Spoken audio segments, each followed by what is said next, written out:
HTML. E nessa parte do curso, conforme eu falei para vocês, nós vamos ter 4 aulas sobre isso, né? Nós vamos tentar, eu vou tentar passar para vocês aqui tudo que é essencial de HTML que vocês precisam entender. O objetivo é que no final vocês saiam conseguindo aprimorar em HTML de acordo com a sua necessidade e do seu interesse. Para todas essas linguagens, HTML, CSS e JavaScript, eu vou fornecer toda a base necessária para que vocês possam caminhar sozinhos. Mas aí vai caber a vocês depois à medida do interesse. Só para vocês terem uma ideia, nós vamos estudar uns 50 elementos, no mínimo, HTML, mais uns 50 atributos, só para vocês terem uma base inicial para poderem começar depois. Quando a gente faz programação para web, normalmente esse é o caminho que a gente segue, né? A gente começa com HTML, depois aplica CSS para aplicar os estilos, e para o final a gente adiciona interatividade com JavaScript.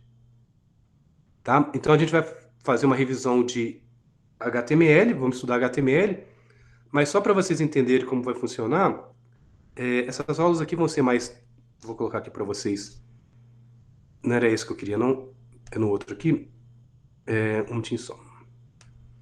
Só vou copiar esse link aqui para vocês entenderem como que vai funcionar direitinho. Eu vou vir aqui, ó. Repara que eu tenho um link aqui. Porque todo o código está disponível no YouTube. No GitHub, desculpa, pessoal. Deixa eu só verificar ali o código do slide. Tá vendo? A Mozilla disponibiliza todo o código desse curso de programação para web no GitHub. Então, se vocês quiserem acompanhar, fazer os exercícios, a gente vai usar códigos que estão aqui. Então, se você já usa Git, você pode só clonar, você pode clonar esse site aqui, ou eu posso vir no começo aqui e fazer o download do código. Posso vir aqui, ou eu posso clonar com Git, ou fazer o download do ponto zip dele. Tanto faz, você pode escolher. Eu já fiz esse download. Deixa eu tentar mostrar para vocês aqui. Deve estar na minha área de trabalho.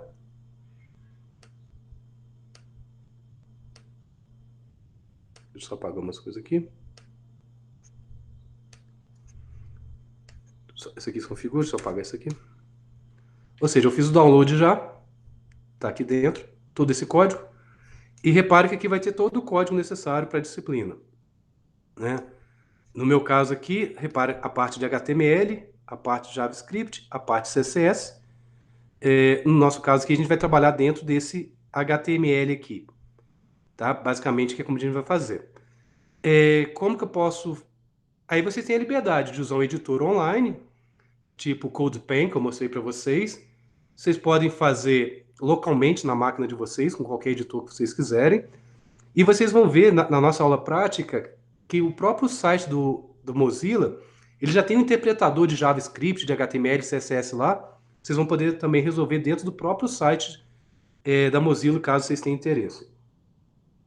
Se vocês gostam de Visual Studio Code, basicamente o que vocês vão poder fazer é abrir o Visual Studio Code com o código que vocês querem, o editor, né? Deixa eu apagar tudo aqui para fechar tudo que estava aqui. Não quero salvar nada, só para vocês verem. Vou aumentar aqui para vocês. Então esse é o Visual Studio Code. Repare que ele abre com a última coisa que estava aberto. É por isso que está lado esquerdo dessa forma. Mas deixa eu tentar fechar tudo aqui. Primeiro deixa eu vir para aqui, ó. Tá, tem várias coisas aqui. Deixa eu dar um...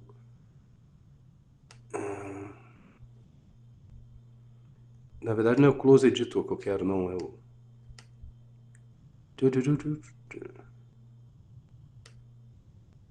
Fiz errado, né, moçada? Desculpa. Vamos lá.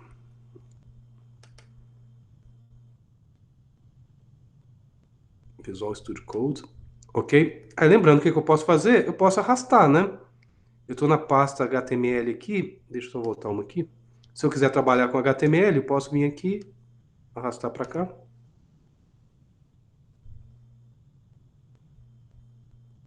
Já estou com os exercícios aqui, que eu vou precisar trabalhar. Vamos ver se eu tenho alguma... A gente está em introdução HTML.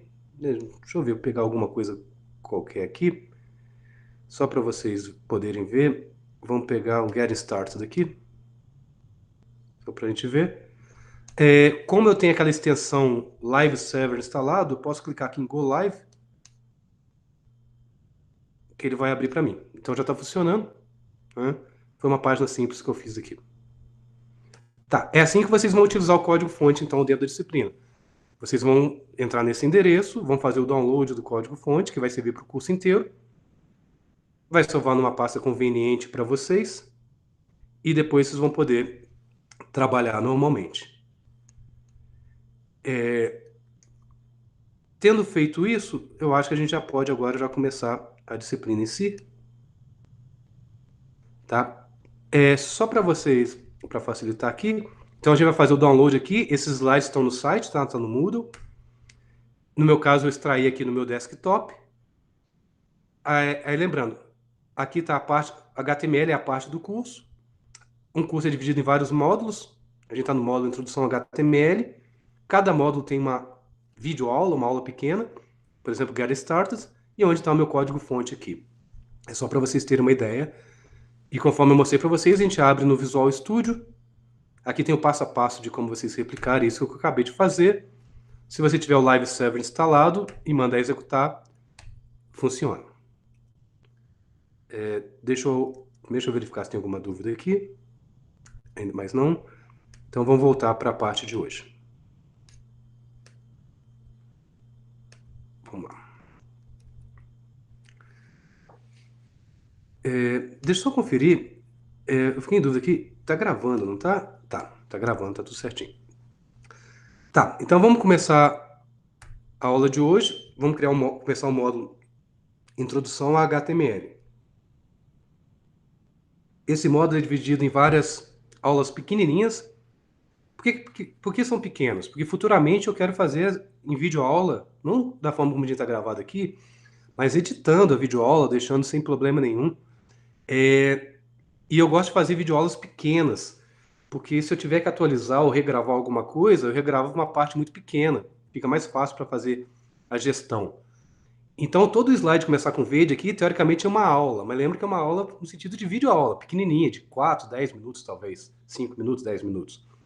No caso de uma aula nossa aqui, que a gente está tendo na Unifol, uma aula de 10 a meio-dia, nós vamos cobrir várias delas. Basicamente, que essa é a ideia. Tá? Então, nós vamos falar um pouco dessas aulas aqui. E a primeira a gente vai iniciar com HTML. Né? Então, a gente está no módulo de introdução ao HTML. Vou falar um pouco sobre uma introdução. A gente já sabe um pouquinho de HTML, que nós já vimos anteriormente, mas aqui a gente vai começar a aprofundar. Tá? Então, a pergunta básica que começa é, o que é HTML, né? Então, essa Hypertext Markup Language, conforme o próprio nome já diz, é uma linguagem de marcação. O que é uma linguagem de marcação? É uma linguagem que você pega um documento textual e inclui alguns identificadores nesse documento para fornecer estrutura e semântica. Esses identificadores que você inclui no documento texto é chamado marcação. Tá? Então, o HTML não é uma linguagem de programação, é uma linguagem de programação, é uma linguagem declarativa.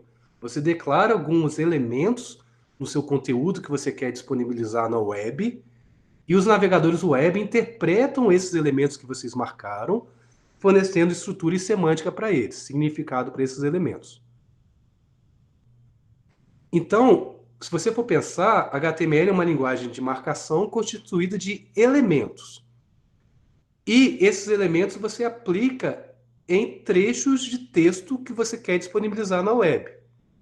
Você vai ter elemento que vai caracterizar um texto como sendo um parágrafo, você vai poder indicar uma figura, você vai poder indicar que determinada parte do seu texto é uma lista, que determinada parte do seu texto é um título do texto, determinada parte do seu texto é um cabeçalho, ou é um subtítulo, ou é um artigo principal dentro do seu documento. Ou seja, HTML vai fornecer elementos justamente para caracterizar esse texto que você quer disponibilizar na web. E isso é muito importante. Lembrando sempre, nós temos a questão de acessibilidade. A partir do momento que você pega um texto plano, sem identificador, sem declaração nenhuma, sem nenhum markup, esse texto se torna difícil de ser consumido por leitores, por exemplo, com dificuldades visuais ou auditivas. A partir do momento que eu pego um texto plano, um texto cru, e consigo colocar elemento semântico nele, eu estou dizendo para os navegadores web e para os leitores web, os leitores assim automatizados para as pessoas que têm dificuldade de leitura, por exemplo, eu estou dizendo para esses softwares como que eu devo interpretar aquele texto. Por exemplo, quando a gente está trabalhando com leitura, a gente enfatiza algumas palavras, não é mesmo? Como que você enfatiza, diferencia o tom de uma leitura para um leitor? A partir do momento que você pega no seu texto e declara ele com elementos específicos da HTML que provém essa semântica. Por exemplo, eu tenho um elemento strong, que faz com que, além do meu texto fique em negrito, o mais importante é que ele fique enfatizado no momento que esse texto fosse lido por um leitor de tela, por uma pessoa que tem necessidade especial. Então é muito importante a gente estruturar os nossos documentos que a gente quer colocar no web, mas fornecendo estrutura e semântica para esses elementos. Então o objetivo dessa aula aqui é justamente dar uma familiaridade básica com HTML e praticar com alguns elementos. Então, só para a gente começar a entender como funciona HTML, repare que nesse primeiro texto aqui, eu estou dizendo que o meu gato é mal-humorado, grumpy, né? Irritadiço, né? Seria, acho que grumpy é outra tradução para isso aqui. Repare que isso é um contexto textual, né? Eu não tenho marcação nenhuma, é um parágrafo de texto. Meu gato é muito mal-humorado. Embaixo aqui, eu tenho esse mesmo texto já com essa declaração, com esse markup. Eu estou colocando aqui um elemento chamado P. O que é esse elemento P? Ele indica um parágrafo de texto. P de paragraph. Então aqui eu tenho um parágrafo chamado, com conteúdo, meu gato é muito mal-humorado.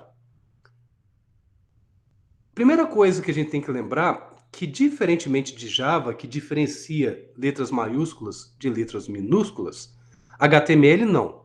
HTML é case insensitive, não é sensível à capitalização de letras. Ou seja, você escrever title, tudo em minúsculo, title, tudo em maiúsculo, uma letra maiúscula, outras minúsculas, ou qualquer combinação desse tipo, vai funcionar. Não tem problema nenhum. Mas é uma boa prática, e eu recomendo, né, a gente usar sempre padrões, né? É uma boa prática usar sempre letras minúsculas com os elementos HTML. Isso é o padrão que é utilizado. Da mesma forma em Java, que em Java você tem os padrões. A gente usa o padrão camel case, né? Primeira letra, talvez, de um método é letra minúscula. Se a palavra for composta, a primeira letra de cada palavra que faz parte dessa composição inicia com letra maiúscula. Ou seja, embora você não precise usar essa regra em Java, ela existe, ela é uma convenção. A mesma coisa aqui. Embora você não precise diferenciar maiúsculo de minúsculo, existe a convenção de colocar tudo minúsculo. Isso é uma boa prática. Tá, então a gente está falando de elementos. Então, quando a gente marca um documento textual com HTML, nós incluímos elementos. O que é um elemento? Um elemento é um combo formado de tags e de conteúdo. Então, o meu texto cru aqui, o meu gato é muito mal-humorado, repare que esse texto aqui, ele é chamado de conteúdo. A partir do momento que eu englobo esse meu texto com uma tag de abertura, P, e uma tag de encerramento, barra P, eu tenho o que nós chamamos de elemento. Então, o elemento é um conjunto de conteúdo, mais uma tag de abertura, mais uma tag de encerramento. Isso é um elemento. Nós vamos ver que nem todas as tags, nem todos os elementos em HTML precisam de tag de abertura e tag de encerramento. Mas a maioria sim. Isso é quase que um padrão. Existem algumas exceções que eu vou mostrar para vocês no decorrer das aulas. Mas, a princípio, guarde isso. Quando eu falar elemento, eu estou dizendo não apenas as tags de início e de fim, mas o conteúdo presente dentro das tags. Quando eu estiver falando conteúdo, eu estou falando do conteúdo sem marcação. E quando eu estou falando de tag, eu posso estar falando da tag de abertura ou a tag de encerramento. Então, só cuidado, tá? Eu já adiantei para vocês, mas depois vamos estudar com mais calma. Essa tag strong, ela faz com que a palavra que ela englobe fique em negrito e seja enfatizado por um leitor de tela. Então seria My cat is very strong. Very grumpy, né? Na verdade, que seria a forma como seria lido. A palavra very, muito, ela seria enfatizada por um leitor de tela. Mas observe que eu posso, então, aninhar, colocar um elemento dentro de um outro elemento. Isso é totalmente possível em HTML e nós vamos usar isso o tempo todo. Observe que aqui o elemento strong está dentro do elemento parágrafo, o elemento paragraph. Isso é totalmente possível. Mas lembrando, a ordem de fechamento é inversa à ordem de abertura, né? Eu abri um P, abri um strong, a ordem de fechamento é inversa. Eu fecho o strong, depois fecho o P. Quem estudou compiladores sabe bem dessas questões, né? Dessa forma, essa marcação da linha de baixo aqui está errada. Por quê? Porque aqui eu abri um P, abri um strong e fechei um P. Não, eu não posso fazer isso. Eu não posso mixar essas coisas. Eu tenho que fechar sempre o último a ser aberto primeiro. Também, de forma básica, é importante vocês diferenciar dois tipos de elementos HTML, os chamados elementos em bloco e os elementos inline. Mas antes aqui, para aqueles que já estudam HTML, já vamos antecipar, né? Isso aqui era antes do HTML5. Antes do HTML5, que é a versão atual que a gente usa, nós categorizávamos os elementos HTML em bloco ou inline, em linha, né? No HTML5 nós temos diversas categorias, inclusive de bloco e inline. Então, na medida que a gente for avançar nos estudos HTML, nós vamos ter outras categorias que eu vou apresentar para vocês. Mas essas duas iniciais aqui são importantes para vocês entenderem, tá? Esses elementos de bloco, ou seja, algum conjunto de tags e conteúdos HTML, eles se tornam uma parte visível dentro da sua página e independente das outras partes do seu texto. Já os elementos em linha são aqueles elementos que estão dentro dos elementos de bloco. Ou seja, fazem parte de um elemento maior que o elemento de bloco. Vai ficar mais claro quando a gente fizer um exemplo. Eu acho que vocês vão ter que se acostumar a aprender a ler documento HTML, porque realmente no começo é chato. Olha a linha 1 aqui, só para vocês terem uma ideia. Como que eu leio? Eu acho que eu já estou meio viciado. Quando eu vou tentar ler o texto, eu tento ler assim, sem ler as tags.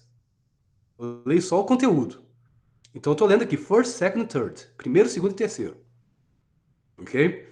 Então, teoricamente, é isso que vai ser exibido. Primeiro, segundo e terceiro, um do lado do outro. Como eu estou colocando os elementos EM, o EM indica duas coisas. EM de enfatizar, de ênfase em inglês. Quer dizer que um leitor de tela vai ler essas palavras aqui em um tom diferente do resto do texto que não tiver envolto por esse elemento EM.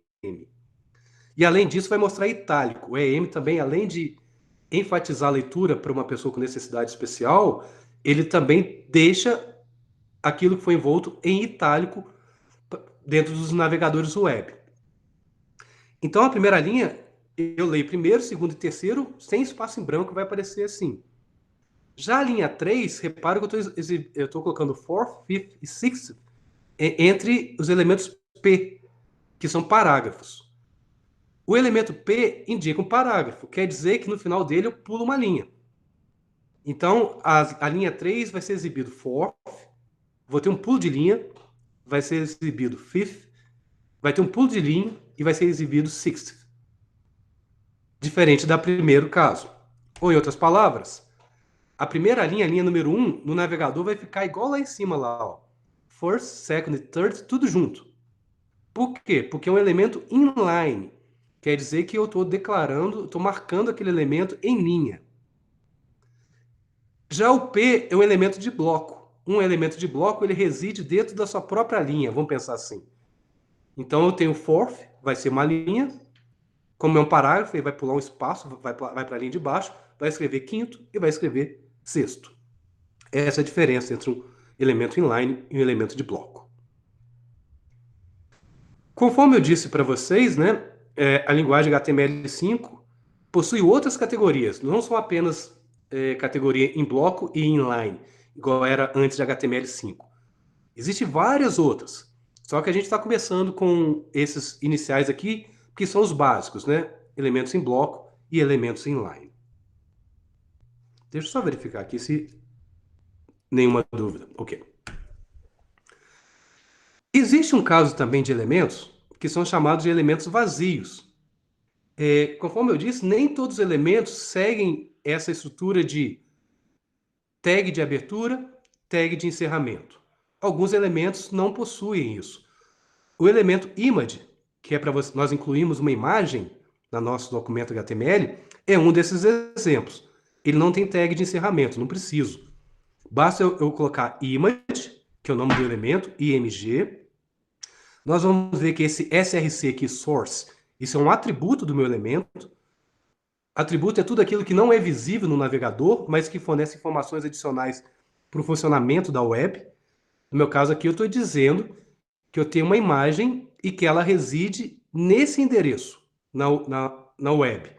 Essa imagem, para quem está vendo aí, é o ícone do Firefox. Lembrando que a Mozilla, que é o que a gente está seguindo o material, é nada mais a empresa que desenvolve o Firefox, né? Então aqui eu tenho um exemplo de um elemento vazio, no caso o image. Então, conforme eu disse, o que são os atributos? Os atributos são os elementos não visíveis. São os elementos. Né? São as propriedades não visíveis de um elemento. Tem centenas de atributos HTML. Alguns atributos são específicos para um determinado elemento. Alguns atributos são globais. Você pode usar em todos os elementos. O atributo class, que vocês estão vendo aqui, é um exemplo desse. Class é um atributo que eu posso colocar basicamente qualquer elemento HTML. Por que eu uso esses atributos? Para eu fornecer esses metadados, essas informações que não são visíveis, mas que são importantes. E talvez mais importante ainda, por que eu uso esses atributos? Porque eu uso esses atributos para poder identificar esses elementos a partir do JavaScript ou de código CSS. Por exemplo, se eu estou num código CSS, eu tenho um conceito que chama seletor CSS, que permite eu referenciar um atributo de um elemento e poder dar estilo para esse elemento. Ou seja, eu poderia usar esse nome editor note para esse atributo class no meu CSS para poder, por exemplo, exibir esse parágrafo numa fonte maior ou de uma outra cor. Ou talvez centralizar, justificar a direita, alinhar a esquerda, coisa do tipo. Tudo controlando via CSS. Então, um atributo ele fornece a um elemento metadados, informações de configuração não visíveis, passíveis de ser usados, por exemplo, no CSS e JavaScript. São informações extras, que não vão aparecer visualmente no documento HTML. Alguns atributos... Perdão, pessoal. Alguns atributos são booleanos. A HTML, em vez de você colocar esse atributo igual a true ou false, ele já parte do pressuposto que você não precisa colocar o literal. Tá? Então, como que funciona? Imagina que eu tenho esse atributo disabled. Esse atributo é muito usado em formulários web. É quando você tem algum campo de texto lá que você quer desabilitar. Ou seja, fica cinza, né? Você não consegue clicar lá dentro para digitar alguma coisa. Isso é um atributo, isso é um campo de texto desabilitado. Como que eu posso falar que um campo de texto é desabilitado? Eu posso colocar o atributo disabled igual a disabled, ou apenas colocar disabled, que é o segundo caso aqui. Por quê? Porque é um atributo booleano, né? Então o disabled aqui já está dizendo que ele é verdadeiro ou falso. Tá, nós vamos estudar formulário em algum outro momento. Formulário a gente vai estudar mais na disciplina de gestão do ciclo de vida da aplicação. Porque lá a gente vai fazer aplicações web back-end, e quando você tem um formulário, normalmente você tem back-end envolvido. Porque quando você clica no submit do formulário, o conteúdo do seu formulário vai para um código no servidor, esse código do servidor lê o conteúdo do formulário e faz alguma lógica de negócio. Então o formulário está muito associado com programação back-end também. Então lá que nós vamos estudar com mais detalhes. Mas basicamente a ideia é, se o seu campo de texto está desabilitado, ele vai estar cinza, eu não vou conseguir clicar e digitar nada ali dentro. Se ele não tiver o disabled, eu vou poder clicar e digitar alguma coisa no meu campo de texto. De novo, aqui eu estou passando basicamente todos esses fundamentos necessários para correto entendimento de HTML, né? Só cuidado com isso aqui. Sempre que você tiver um atributo, o literal, ou seja, o valor que você vai colocar para esse atributo, a recomendação é você colocar entre aspas, ou aspas simples, ou aspas duplas. Embora não seja necessário. Só que, embora não seja necessário, você pode ter vários erros e ter dor de cabeça caso você não use a recomendação. Olha um exemplo aqui. No primeiro caso aqui, que eu estou dizendo que não tem problema, está um tique verde ali dizendo que está certo, observe, esse elemento A é um elemento que chama anchor, ou âncora, né? Basicamente é um link, é como que você faz link em HTML. O que eu estou dizendo aqui, que o meu conteúdo, website favorito, favorite websites, eu estou dizendo que esse conteúdo aqui ele é um link. E quando eu clicar nesse link, eu vou para o site do Mozilla. href, esse atributo significa Hypertext Reference, referência a hipertexto. Então, o que eu estou dizendo? Favorite website, quando clicado, vai para redirecionar a minha página para esse endereço https://www.mozilla.org. E observe que eu não coloquei envolto em aspas esse meu endereço web. E funciona normalmente. Por quê? Porque no caso aqui o navegador web consegue interpretar, não tem ambiguidade. Mas vamos supor que você tivesse feito isso aqui embaixo. Você teria problema. Porque olha só, o navegador ele ia fazer o parse da seguinte forma. Ele ia identificar, ó, esse texto favorite website é uma âncora. Quer dizer que é um link. Ok. Para onde que vai esse link? Ele começa no href. Como não tem aspas, ele tenta interpretar da seguinte forma. href fica https www.mozilla.org. Aí ele começa para o outro atributo. Ele viu um espaço branco e falou assim, ó, bacana. Tem um segundo atributo, chama title. Aí esse segundo atributo, title, eu também não estou usando aspas, ele interpreta como se fosse the. Aí tem um espaço em branco. Aí ele acha que Mozilla é um terceiro atributo. E ele acha que é um atributo booleano. Mozilla true, homepage, outro atributo true. Ou seja, você dançou. Né? A dica é simples, né? Para evitar coisas desse tipo aqui, envolva os seus atributos, o conteúdo literal dos seus atributos em aspas. Aí você pode escolher aspas simples ou aspas duplas. Eu estou acostumado com aspas duplas, né? Porque eu venho de Java, né? Lá a gente já usa aspas duplas para string, né? Então, normalmente eu uso. Mas vocês podem usar aspas simples também, conforme vocês podem ver na linha 3 aqui. O que você não pode é misturar, né? Por exemplo, eu iniciei um atributo href aqui nesse exemplo de baixo aqui, com aspas duplas e tentei fechar com aspas simples. Isso a gente não pode fazer. Tá, então só para ver se a gente está fazendo certo aqui, observe que o primeiro caso aqui, o atributo href está certinho. O atributo title também está certinho, porque tem duas aspas, abri com aspas duplas, fechei com aspas duplas. Mas repare que esse mesmo exemplo aqui poderia dar problema. Porque eu tenho a palavra isn't. Lembrando que no inglês isso aqui é chamado contracted form, né? Forma reduzida, né? Isn't é is not. Não é, né? Então repare que eu tenho esse apóstrofo aqui na língua inglesa, né? Então se eu fosse usar aspas simples aqui no segundo elemento, no segundo exemplo aqui, ia dar erro. Porque ele ia pegar o atributo title, ia começar a abrir com aspas simples, só que ele ia chegar nesse apóstrofo aqui do possessive, não é possessive case, né? Do contracted form aqui do isn't, ele ia achar que estava fechando o atributo title. Então ele ia achar que title é igual a ISN, e não é verdade.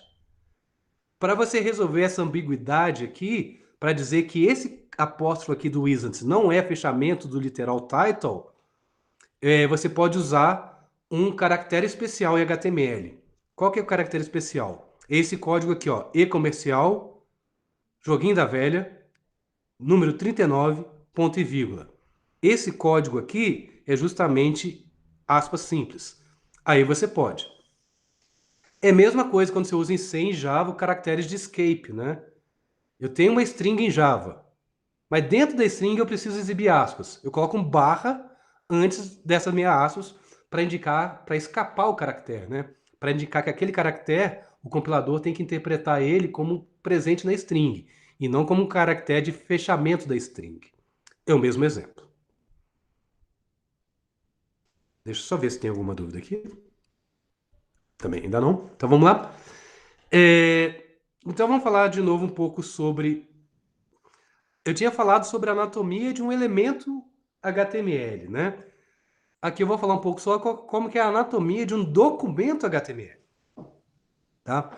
Nós vamos estudar todos esses elementos ao longo do curso, mas repare que todo documento HTML que vocês forem produzir vai ter essa estrutura aqui.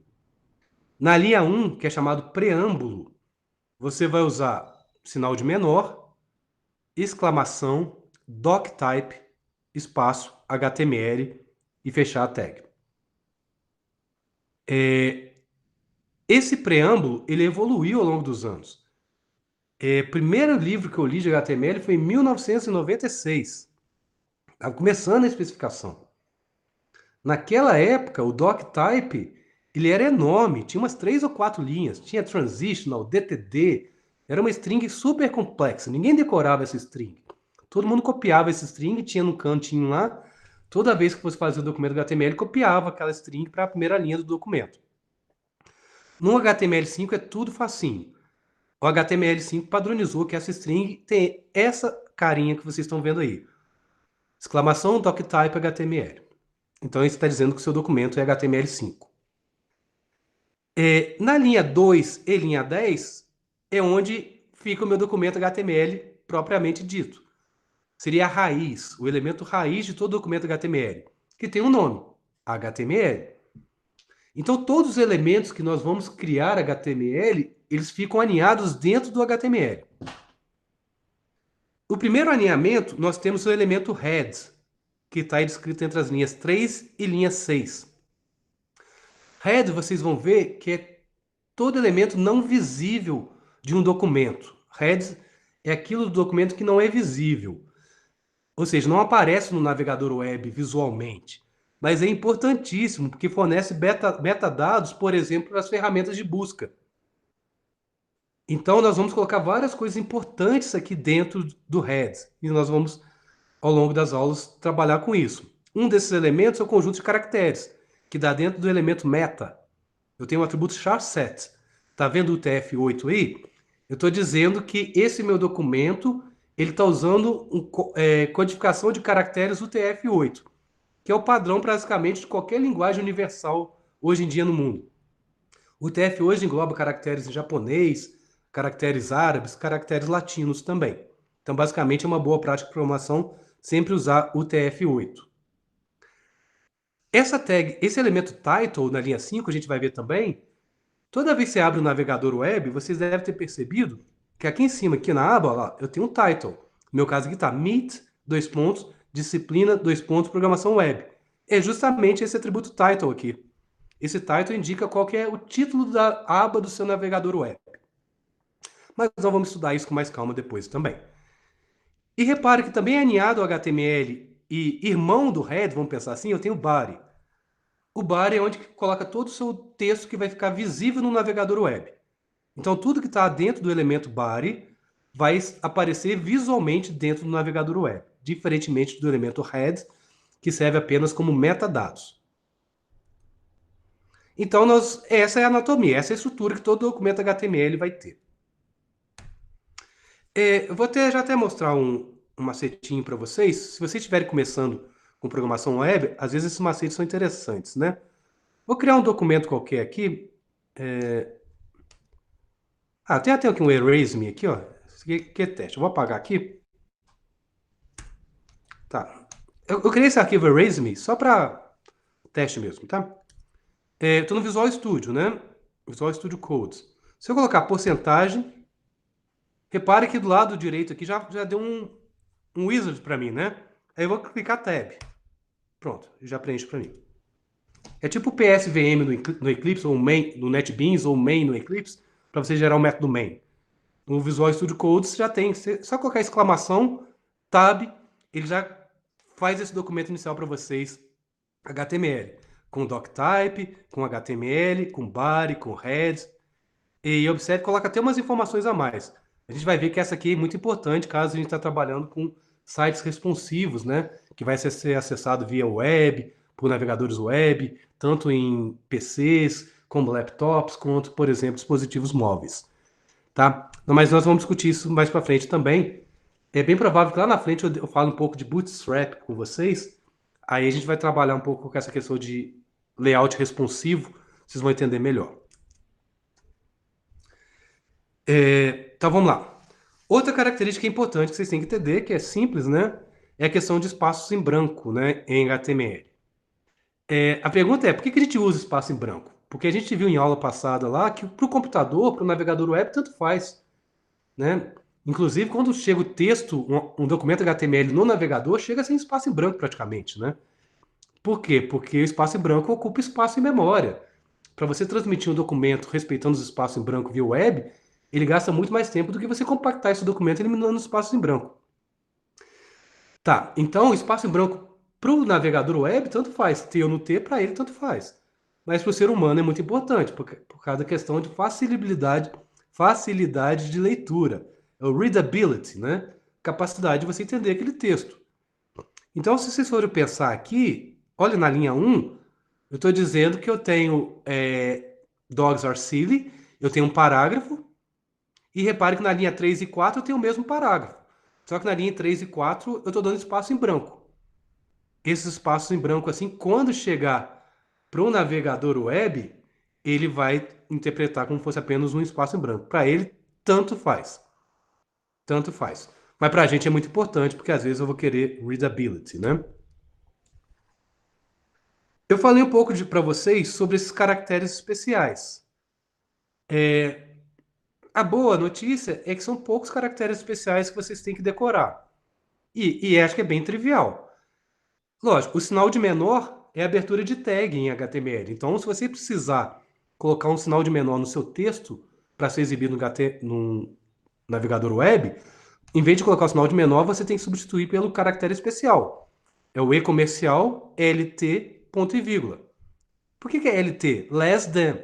Menor que. Né? É outra forma, se você souber inglês, para você decorar fácil. Mesma coisa GT. O que é GT? Greater than. Maior que. Então, basicamente, é o sinal de maior.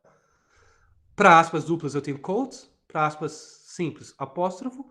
E para o e-comercial, ampersand. Ampersand é a palavra em inglês para e-comercial.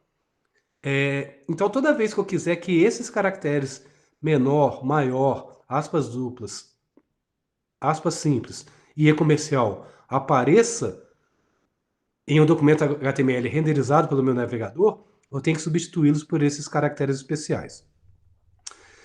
Existem centenas de caracteres especiais, copyright, vários outros, né? Mas são só esses que vocês têm que decorar.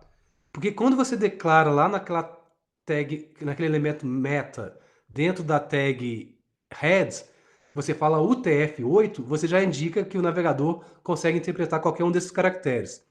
Então, se você colocar um caractere de copyright no seu digitar esse caractere aí normalmente, você não precisa colocar o código dele, não. O navegador consegue interpretar. Porque você está usando o UTF-8, né? Então, só para vocês verem um exemplo aqui, na linha 1, lá, em HTML, você define um parágrafo usando o elemento P. Aí a saída aqui tá em uma linha só. E repare que na saída aqui não apareceu o P. Por quê? Porque o P aqui é uma tag, né? Inclusive o navegador web está tentando interpretar esse P/P aqui como fosse um novo parágrafo. É por isso que a palavra element aqui está numa linha separada. Ele iniciou um novo parágrafo. Para evitar isso, eu quero que apareça a tag P no texto. Eu quero que essa tag apareça no texto. Eu tenho que substituir ela por e-comercial less than, ponto e vírgula, que é o sinal de menor, depois a letra P, depois um sinal de maior. E-comercial greater than, maior que. Aí eu consigo exibir exatamente o meu caractere. Se vocês tiverem curiosidade, nesse link aí tem na Wikipedia uma lista com todos os caracteres especiais de entidade presente em HTML. Tá? Tem uma lista completa aqui de todos esses elementos Mas lembrando, vocês só precisam decorar aqueles quatro ou cinco que eu te mostrei para vocês. Esses cinco que eu mostrei para vocês aqui. Porque os outros, se vocês usarem o TF8, vocês podem digitar aquele caractere no teclado que vai ser interpretado normalmente. Vou falar um pouco, falando de espaço em branco, vou falar um pouco de comentários. Também vocês são da programação, para vocês isso não vai ter mistério, né? Eu posso ter trechos do meu documento HTML que não vai ser renderizado pelo navegador web. Ele é apenas um comentário, talvez para você lembrar o que você fez no futuro. Depois de 6 meses você voltou um documento, é uma coisa complexa ali que você fez. Você pode comentar o seu documento sem problema nenhum. Em Java a gente sabe, coloca barra barra ou barra asterisco e fecha com asterisco barra. Você tem várias formas de fazer comentários em Java. Em HTML, como funciona? Sinal de menor, bang, sinal de menor, exclamação, tracinho, tracinho. E fecha com tracinho, tracinho, sinal de maior. É assim que você faz comentário em HTML. Esse código da linha 3 não vai ser renderizado pelo meu navegador web. Tá, isso aqui é apenas alguns detalhes adicionais, se vocês quiserem, né? Só mostrando um pouco de CSS, mas, de novo, nós vamos estudar CSS a fundo em outras aulas, então não se preocupe com isso aqui, não. Deixa eu ver se tem alguma dúvida até agora. Carlos Eduardo. Tá, deixa eu ver. Professor, você escreveu right or wrong no slide? Nossa, tá errado, então eu escrevi errado, obrigado aí. Nossa, esse right aqui é um árbitro, né? Deixa eu arrumar lá, obrigado. Nossa, escrevi right. Nossa, que coisa horrível, hein? Onde que estava aqui? E acho que eu passei. Dancei, né? Um minutinho só, pessoal.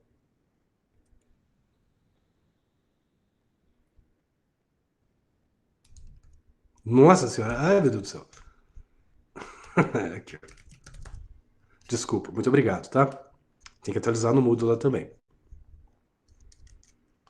Tinha mais uma pergunta aqui. Se você não coloca o número na frente do HTML, número, significa que ele está na versão mais atualizada do HTML, não especificamente que está no HTML5. Ah, bacana. Bacana. Como dar espaço no texto? Ah, e como que você dá espaço? Normalmente você usa. Você tem um elemento chamado pré, PRE, tá, Pedro? E esse elemento ele mantém justamente da forma como você digitou com os espaços em branco. Então você teria um elemento assim, ó. Aí aqui, se eu não me engano, você pode falar.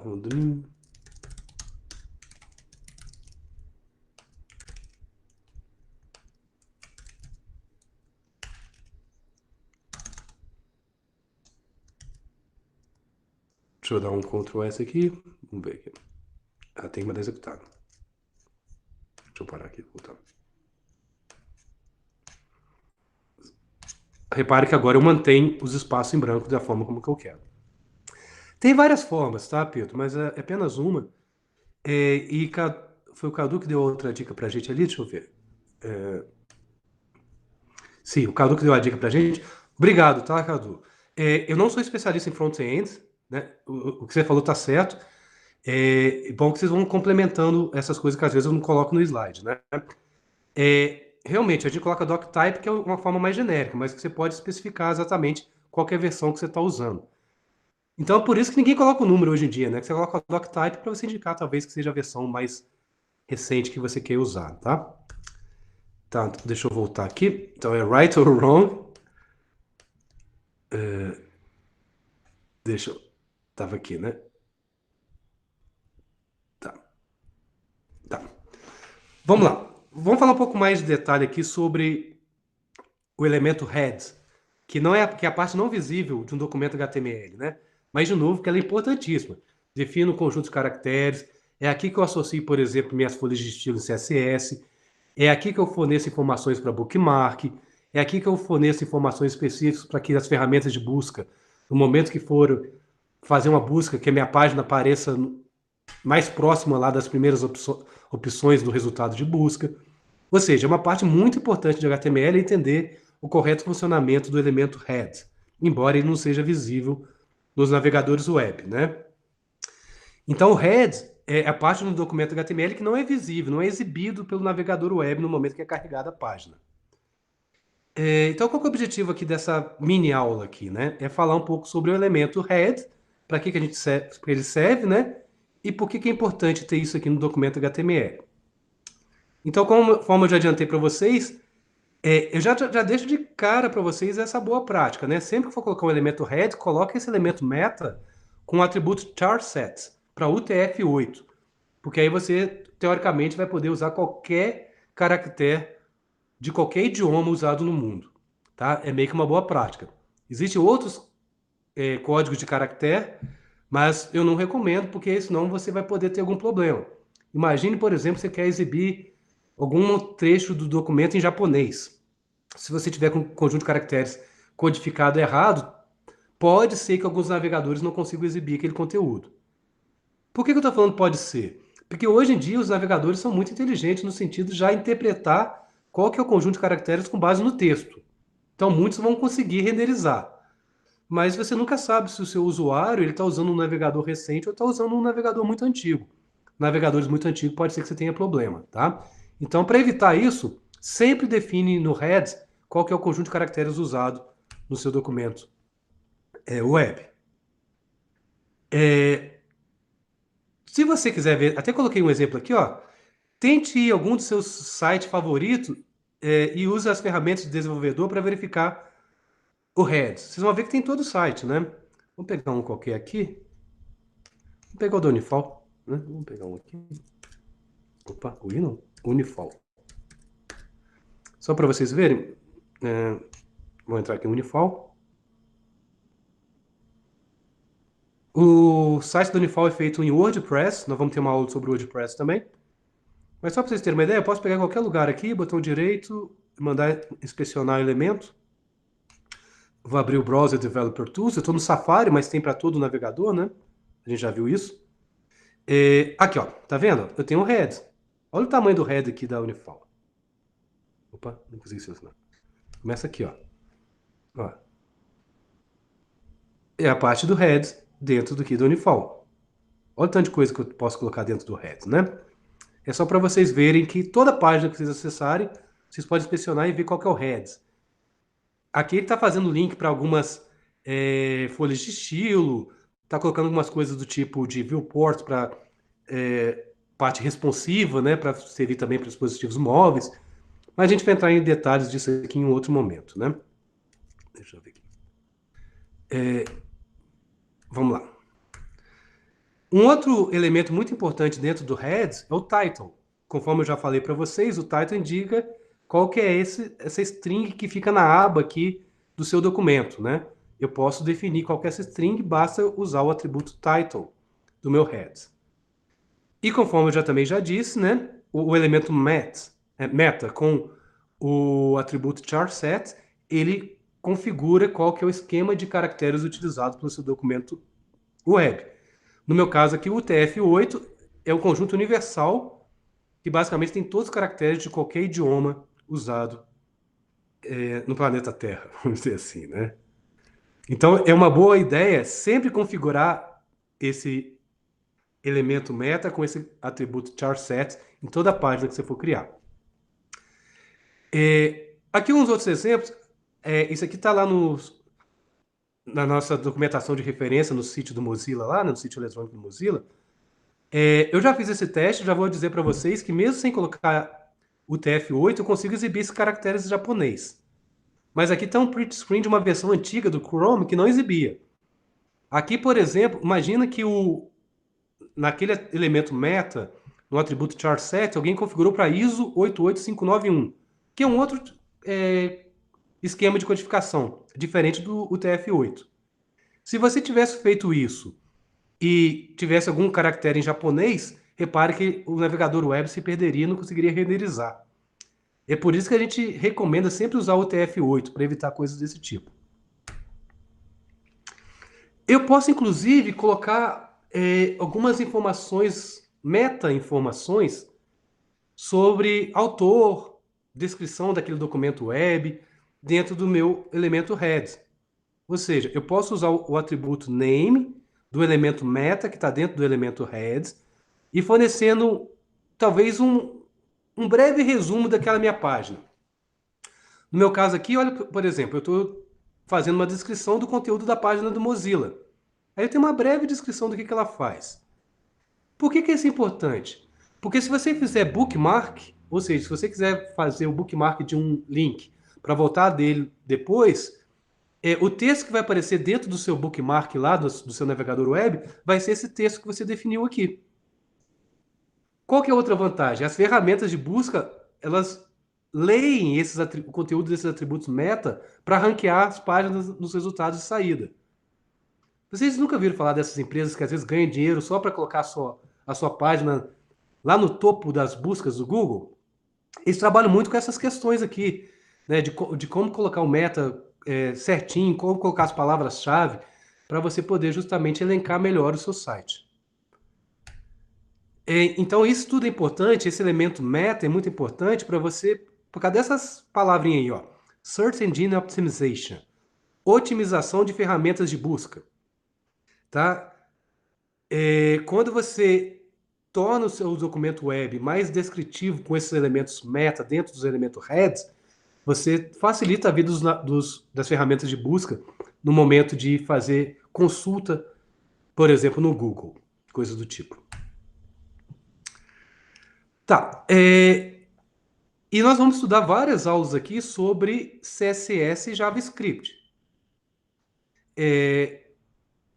E uma das formas de você declarar, por exemplo, CSS é dentro do elemento heads. Você pode colocar, igual a gente já viu numa aula anterior aqui, eu posso colocar o JavaScript e o CSS junto com o código HTML no mesmo documento. Poder, eu posso. Só que isso é péssimo, né? Porque isso aí não favorece separação de interesses. O ideal é quando eu tenho o CSS separado, o JavaScript separado num arquivo e o HTML em outro arquivo. Por quê? Porque eu consigo trabalhar, inclusive, em equipe, né? Cada um trabalhando uma parte do código e fica muito mais modular, muito mais organizado, né? Você não mistura coisas que, teoricamente, deveriam estar separadas. Porque o HTML tem o objetivo de estruturar o código e dar semântica para ele. CSS tem como objetivo fazer layout e estilo. E JavaScript adicionar interatividade.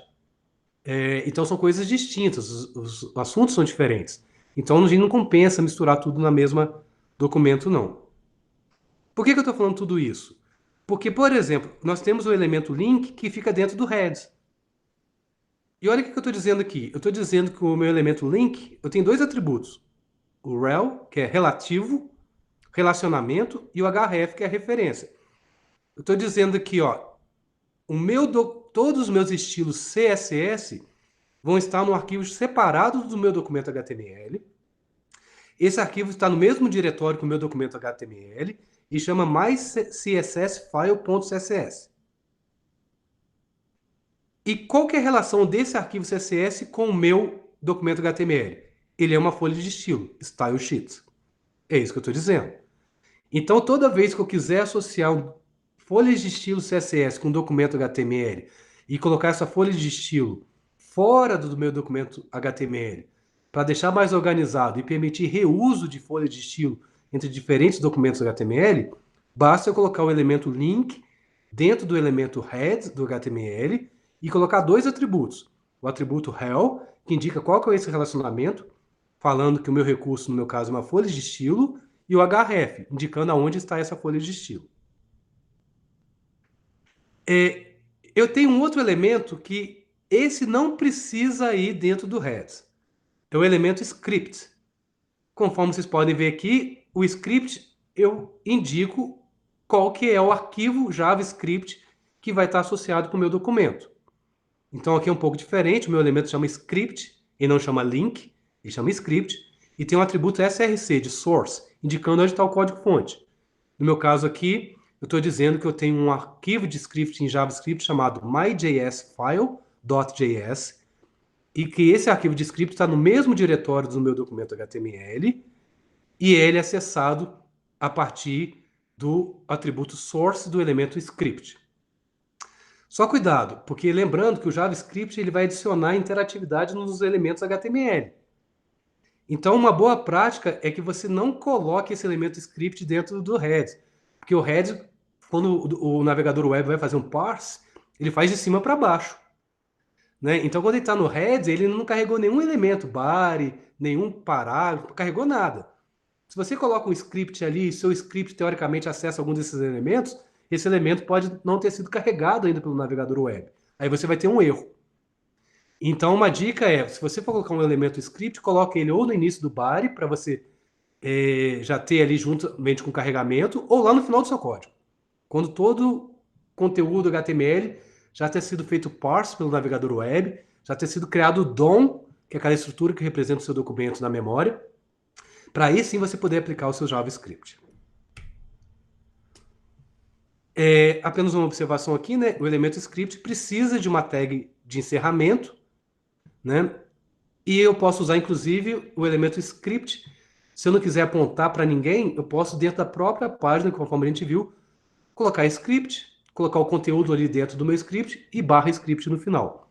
Isso totalmente é possível, mas apesar de não ser uma boa prática. O ideal é quando você tem os seus arquivos de script separados. Também conforme... Ah, não, isso que eu não disse ainda, tá bem? Mas é uma boa prática, além de você colocar o código de caracteres, é muito importante também você definir qual que é o idioma do seu documento. Por que é importante você definir o seu idioma? Por questão de acessibilidade, né? Lembrando que a forma de pronunciar duas palavras e idiomas diferentes é totalmente diferente. Ué, é só você pegar a palavra data, né? Pega a palavra data, que significa data em português, e data de data science, né? Ou data science, se você preferir. São as palavras com a mesma grafia, idiomas diferentes, são pronunciados totalmente diferentes. Então é muito importante que você defina também, dentro do seu heads, você defina também qual que é o idioma que está sendo usado dentro da sua página. No meu caso aqui está sendo usado inglês dos Estados Unidos, mas poderia ser PT, indicando português genérico, ou PTBR, português brasileiro, caso fosse desse tipo. Muito importante isso aqui. Esse atributo lang, que diz idioma, ele é um atributo que a gente fala que é um atributo global. Ele pode ser usado em vários elementos HTML. Repare que aqui eu coloquei o lang dentro do elemento HTML, que é o elemento raiz do meu documento HTML.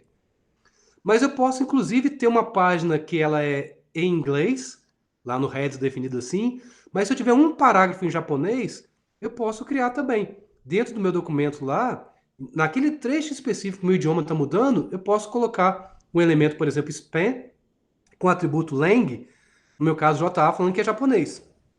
Então o navegador vai interpretar só aquela parte específica do meu documento como japonês. Totalmente possível. Eu vou voltar nesse elemento spam mais para frente com vocês, mas é um tipo de elemento que você tem que usar com parcimônia, com cuidado, né?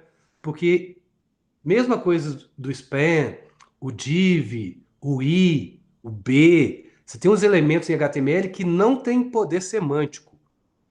Eles são úteis em alguns casos. O div, principalmente, é muito útil, né? Se estiver usando framework tipo Bootstrap, você vai usar div o tempo todo como alvo dos seus elementos, mas ele não tem poder nenhum semântico.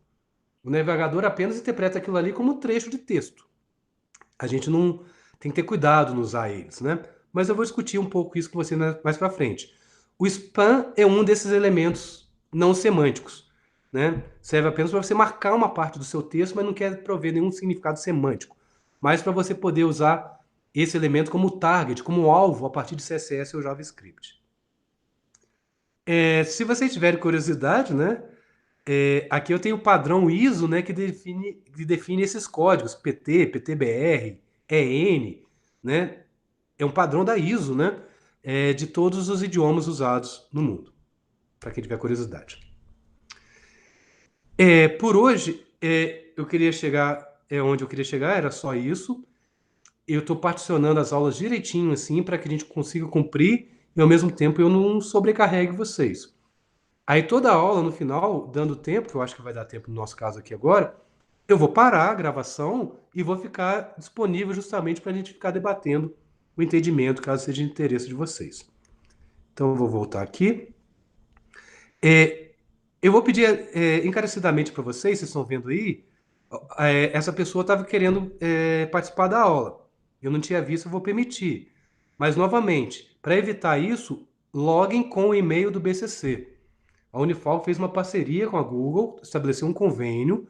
Vocês, os alunos do BCC ou alunos da Unifal, vão ter acesso a uma série de recursos da Google que não são gratuitos. Mas você só consegue se tiver com o e-mail do BCC, tá bom? E se você tiver com o e-mail do BCC, quando vocês forem entrar na aula, não vão precisar da minha autorização. Eu vou dar o link e vocês vão conseguir entrar normalmente na aula. Então eu peço assim que vocês tentem usar esses links do BCC. Eu vou só interromper aqui a gravação. E por exemplo, para gravar, vocês têm que estar com o link do BCC, o e-mail do BCC. Se eu não me engano, a funcionalidade de gravação não está disponível gratuitamente para as pessoas que não têm o e-mail. Vou só interromper aqui.